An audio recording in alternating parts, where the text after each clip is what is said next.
Sayangnya, Nasdem juga pinter. Dia nggak mau tuh dijadikan sapi perah oleh Demokrat dan PKS. Nasdem mumet, Surya Paloh linglung, Anies gagal rebut suara dari pemilih Ganjar dan Prabowo, Demokrat siap-siap hengkang, koalisi perubahan terancam bubar. Ditulis oleh tim redaksi jurnal dikutip dari berbagai sumber. Pernah saya katakan terdahulu bahwa ini kawin paksa. Kawin paksa ini kemungkinan besar bukan hanya cerai, tapi belum kawin beneran itu sudah bisa cerai. Yang dilakukan Nasdem hanya mengeluarkan biaya-biaya safari politik yang menguntungkan elektabilitas partainya saja, tanpa pernah melibatkan Demokrat dan PKS. Halo, kembali berjumpa dengan suara Fani Bakri di channel Media 45. Rencana Anies dan Nasdem mencuri suara pemilih Ganjar Pranowo dan Prabowo Subianto gagal total. Efeknya elektabilitas jeblok. Jika ini terus berlanjut, besar kemungkinan Partai Demokrat akan keluar dari koalisi perubahan. Pegiat media sosial sekaligus loyalis Presiden Joko Widodo, Denny Siregar, mengatakan Anies Baswedan telah gagal merebut suara dari pendukung Prabowo Subianto dan Ganjar Pranowo. Memang prediksi banyak orang hingga banyak pengamat kalau sesudah Prabowo gabung di kabinetnya Jokowi, suara pendukung Prabowo di tahun 2019 akan lari ke Anies Baswedan. Tapi prediksi itu nggak terbukti. Bahkan suara Ganjar Pranowo yang dihajar habis-habisan ketika kasus Piala Dunia U20 itu juga nggak lari ke Anies. Menurut Denny, inilah yang membuat bingung dan gamang ketiga partai yang sedang ada di koalisi perubahan, yaitu Partai Nasdem, Partai Demokrat, dan PKS. Selain faktor gagal merebut suara, narasi perubahan ternyata tidak berefek sama sekali. Karena 80% orang Indonesia sangat puas dengan kepemimpinan Jokowi. Menurut Denny, banyaknya orang yang puas dengan kepemimpinan Jokowi membuat para pendukung enggan beralih ke Anies. Apalagi setelah Partai Nasdem yang menjadi pelopor pendukung Anies terjerat kasus korupsi. Hal ini membuat elektabilitas Anies dan Nasdem semakin jeblok di beberapa survei.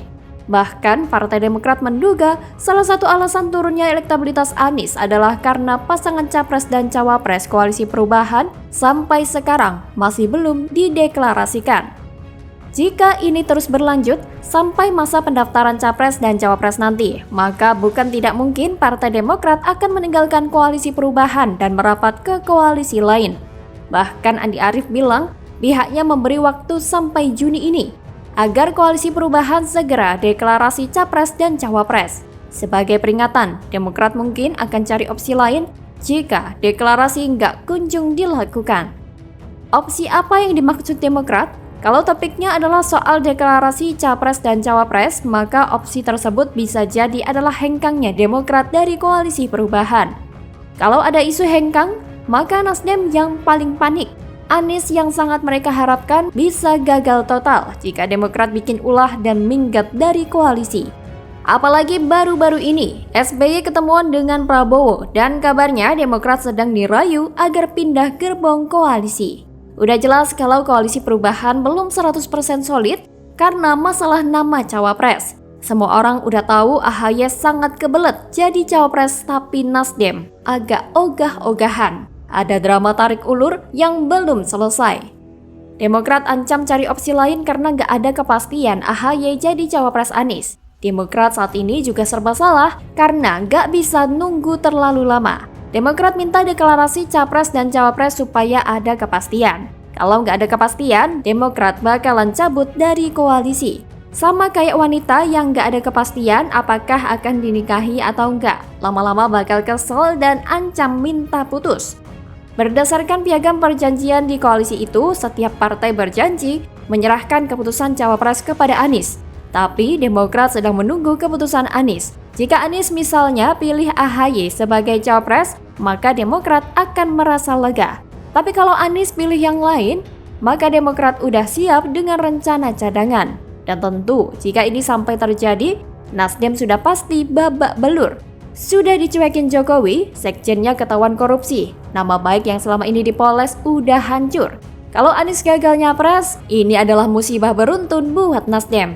Nasdem udah all out, udah kelihatan topeng aslinya, udah ketahuan bobroknya, udah ketahuan tujuannya mengusung Anies. Kalau semua itu gagal, Nasdem bakal jadi partai paling gagal. Bagaimana kalau menurut Anda?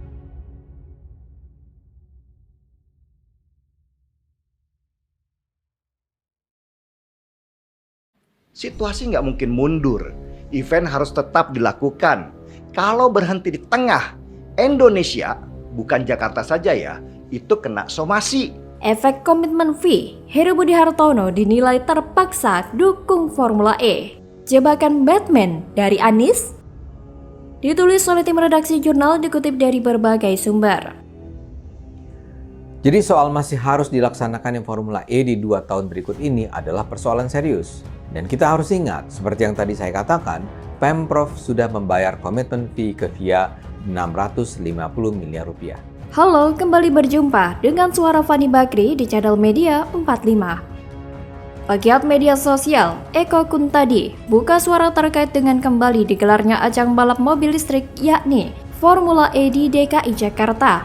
Hal itu disampaikan Eko lewat akun Twitter pribadinya @ekokuntadi1. Dirinya menyoroti bagaimana ajang tersebut hadir lagi meskipun sebelumnya diwarnai oleh sejumlah kontroversi. Bahkan disebut tak menguntungkan sama sekali untuk Pemprov DKI Jakarta. Eko sendiri mengatakan bahwa dijalankan ajang ini tak bisa dipungkiri merupakan akibat dari kebijakan yang dilakukan oleh Anies Baswedan.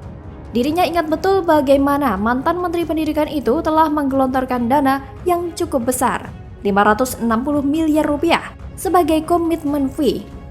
Eko mengatakan hal inilah membuat Formula E hadir lagi dan membuat pejabat Gubernur DKI Jakarta Heru Budi Hartono tak bisa melakukan banyak hal karena manuver dari Anies. Menurutnya, jika ajang tersebut tak digalakkan kembali, maka Heru Budi Hartono malah akan membuat rugi keuangan dari Indonesia. Komitmen fee bisa bagus, kayak jebakan Batman. Diketahui, penjabat Gubernur DKI Jakarta Heru Budi Hartono memastikan jajarannya siap mendukung gelaran Formula E di Ancol, Jakarta Utara.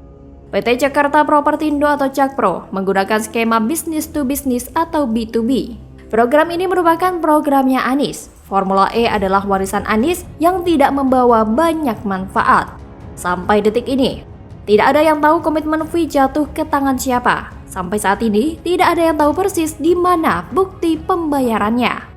Banyak kejanggalan. Makin penuh kecurigaan ketika Anies mengundang 7 fraksi parpol makan malam dan menolak interpelasi.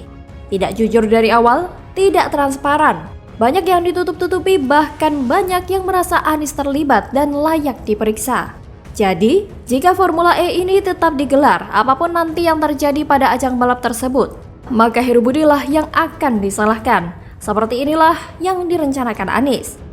Kalau saya jadi gubernur sih bakal lepas tangan dan tidak mau ikut campur. Bahkan saya akan berupaya agar jangan ada lagi kebocoran anggaran dari APBD untuk membantu penyelenggaraan Formula E.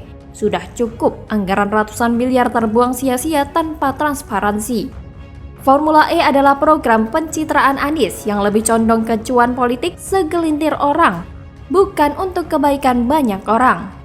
Memang Formula E diselenggarakan untuk mempromosikan kendaraan yang berbahan bakar non-fosil. Balapannya pun dilakukan di tengah kota dengan tujuan mempromosikan ikon-ikon kota yang menjadi tuan rumah. Tidak heran kalau mobil balap Formula E sering melewati ikon sebuah kota saat berlomba, karena memang itu salah satu tujuannya. Penyelenggaraan di Jakarta sama sekali tidak mendorong promosi kendaraan berbahan bakar non-fosil. Balapannya pun dilakukan di sirkuit Ancol yang jauh dari ikon kota Jakarta. Kalaupun Monas tidak bisa digunakan, maka seharusnya mencari tempat lain yang lebih ikonik di Jakarta. Gagal sudah upaya promosi ikon unik Jakarta karena balapan dilakukan di Ancol. Karena itulah panitia balapan Formula E tahun 2023 harus mempersiapkan dengan lebih matang. Mungkin saja keuntungan nominal rupiah tidak akan jauh berbeda. Karena pamor Formula E memang belum setinggi Formula One maupun MotoGP. Hanya saja keuntungan lain bisa didapatkan jika balapan Formula E bisa mendorong makin populernya kendaraan berbahan bakar non-fosil di Indonesia, serta dikenalnya ikon kota Jakarta ke seluruh dunia. Bagaimana kalau menurut Anda?